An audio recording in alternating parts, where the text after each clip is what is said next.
మీ అందరికీ ఒక ప్రశ్న. విటమిన్ సి ఎక్కువగా ఉండే ఫుడ్ ఏంటి? ఆ మాత్రం తెలీదా ఏంటి? ఆరెంజెస్, బత్తాయి, నిమ్మ, దానిమ్మ ఇలా సిట్రస్ ఫ్రూట్స్ అన్నిట్లో కూడా విటమిన్ సి చాలా ఎక్కువగా ఉంటుంది అని అంటారా? కాదు. వీటన్నిటికంటే కూడా విటమిన్ సి ఎక్కువగా ఉండే ఒక చీప్ అండ్ బెస్ట్ ఫ్రూట్ ఉంది. అదేంటో తెలుసా మీకు? చెప్పు చెప్పు. యెస్. జామకాయ.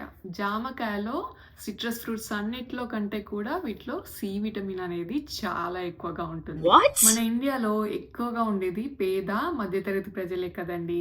సో, మనందరికీ కూడా ఇదొక అమృత ఫలం. వావ్! ఎందుకు ఈ మాట అంటున్నానంటే, అసలు విటమిన్ సి అనేది బాడీకి ఎందుకు అవసరం? ఎందుకంటే, మన బాడీలో ఉన్న ఇమ్యూనిటీని బూస్టప్ చేయడానికి. ఇమ్యూనిటీని బూస్టప్ చేయడం అంటే, మన బాడీలో ఉన్న రక్షణ వ్యవస్థని బలోపేతం చేయడం అన్నమాట.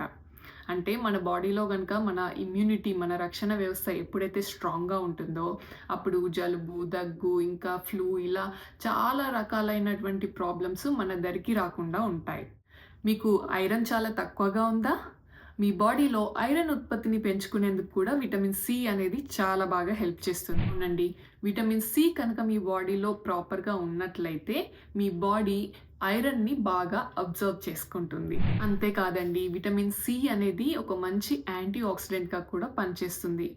ఎదిగే పిల్లలకి, బ్రెయిన్ డెవలప్‌మెంట్‌కి ఇది చాలా చాలా అవసరం. అండ్ మీ స్కిన్ సెల్స్‌ని ప్రొటెక్ట్ చేయడంలో కూడా విటమిన్ సి అనేది మేజర్ రోల్ ప్లే చేస్తుంది. స్కిన్ గ్లోయింగ్‌గా ఉండాలంటే కూడా విటమిన్ సి అనేది అవసరం. ఇప్పుడు మనం మార్కెట్‌లో చూస్తున్నాం కదా! ఫేస్ మంచిగా గ్లో అవ్వాలంటే విటమిన్ సి సీరమ్ వాడాలని చెప్పేసి చాలామంది విటమిన్ సి సీరమ్స్ యూజ్ చేస్తున్నారు. సో, విటమిన్ సి కనుక మీ బాడీలో ఇనఫ్ ఉన్నట్లయితే మీ ఫేస్, మీ స్కిన్ అంతా కూడా చాలా గ్లోయింగ్‌గా ఉంటుంది. మరి ఇంత మంచి అమృత ఫలాన్ని మన ఇంట్లో పెట్టుకోకుండా మనం దీన్ని దూరం చేసేసుకుంటున్నాం. ఎలా ఒకప్పుడు అయితే మన ఇళ్లల్లో ప్రతి ఒక్కరింట్లో దాదాపుగా ఈ జామ చెట్టు అనేది ఉండేది. ఇప్పుడు ఎక్కడుంటున్నాయండి?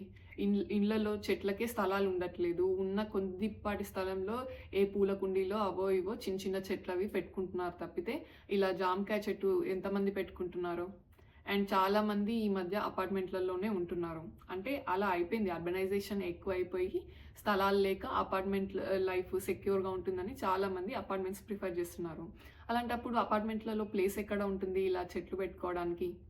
బట్ మీరు కూడా జామ చెట్టు పెట్టుకోవచ్చు. ఎలా అంటారా? మనకి మార్కెట్‌లో చాలా రకాలైన హైబ్రిడ్ జామ చెట్టు రకాలు వచ్చాయండి. అంటే చెట్టు చిన్నగా ఉంటుంది, కానీ పళ్ళు మాత్రం కాస్తాయి. అలాంటి మొక్క ఒకటి తీసుకొని మీకున్న చిన్న ప్లేస్‌లో చిన్నపాటి జామ చెట్టు ఒకటి పెట్టుకోండి. ఎందుకంటే మనకి ప్లేస్ ఎలాగూ లేదు కాబట్టి, మనకి దేశవాళీ రకం జామకాయ దొరకడం కష్టం కాబట్టి, అట్‌లీస్ట్ ఇలా అయినా మనం జామకాయలు తినొచ్చు. మనకి మార్కెట్‌లో ఎక్కువగా ఇప్పుడు తైవాన్ జామకాయలు అవే వస్తున్నాయండి. అవేంటంటే చూడ్డానికి చాలా బావుంటాయి ఇంతింత సైజులో. కానీ టేస్ట్ మాత్రం అంత బాగోవు. సో, దేశవాళీ రకాలైతే చాలా బావుంటాయి జామ పళ్ళు. సో, అందుకనే మీకు దొరికిన స్పేస్‌లో ఒక జామ చెట్టు అయితే పెట్టుకోండి. ఇంత మంచి అమృత ఫలాన్ని మిస్ చేసుకోకండి. షుగర్ పేషెంట్స్ కూడా ఈ జామకాయని చాలా హ్యాపీగా తినొచ్చు. ఎందుకంటే తిన్న వెంటనే ఇది మీ గ్లూకోజ్ లెవెల్స్‌ని పెంచేయదు. అంతేకాదు దీంట్లో మంచి ఫైబర్ కూడా ఉంటుంది. సో, ఈజీగా డైజెషన్ కూడా అవుతుంది. చాలామంది జామకాయని పొట్టు తీసేసి, గింజలు తీసేసి అలా తింటూ ఉంటారు. జ్యూస్ చేసుకొని కూడా తాగుతూ ఉంటారు. వాటన్నిటికంటే కూడా ఇలా జామకాయని హోల్‌గా మంచిగా శుభ్రంగా కడుక్కొని మొత్తం కాయ కాయ పట్టుకొని తినండి. కారాలు, ఉప్పులు అలాంటివి ఏం వేసుకోకండి. తినలేని వాళ్ళు ఉప్పు, కారం వేసుకోండి. ఇగ ఏం చేయలేం దానికి. ఎట్లయినా సరే ఈ జామకాయని తినాల్సిందే.